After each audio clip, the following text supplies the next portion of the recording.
Hey middle school mathletes! Get ready to unravel a super cool math secret. Today, we're diving into the magic of base decomposition to conquer Prism volumes. Ever wondered how to find the space inside a 3D shape? We're talking about prisms, and sometimes they can be a bit tricky. But don't worry, we have a secret weapon.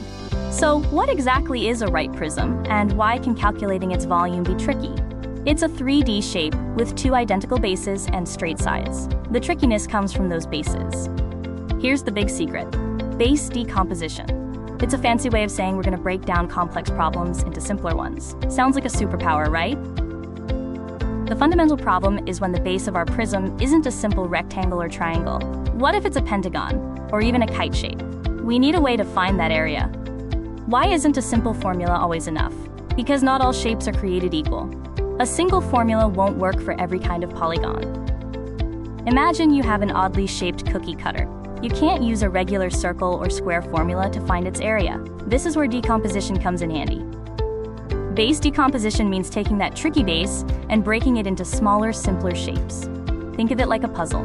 We'll break down complex bases into shapes we already know how to handle: rectangles and triangles. These are our building blocks.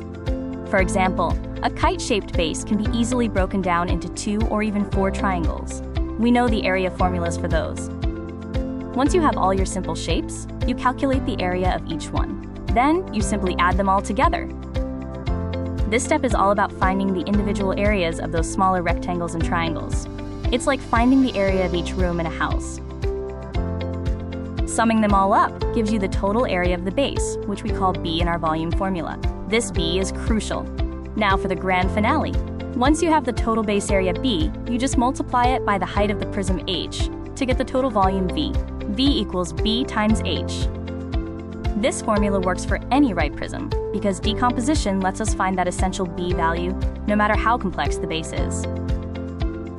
Think of a stack of pancakes. Each pancake is your base, and the height of the stack is H. The total volume is all those pancake areas multiplied by their height. This isn't just for math class. Base decomposition has real-world applications. Let's see an example. Imagine finding the air volume of a weirdly shaped room. You can break its floor plan into smaller, recognizable shapes, add their areas, and multiply by the ceiling height. The power of base decomposition lies in breaking down big, intimidating problems into smaller, manageable pieces. You can use this strategy in life too. And that's the magic of base decomposition. It's a powerful tool that makes finding the volume of any right prism possible. Remember, by breaking down a complex base into simpler rectangles and triangles, you can always find that crucial base area B and apply V equals BH. Now for a challenge. How would you find the volume of a prism with a star-shaped base? Think about how you decompose that. You've got this, mathletes!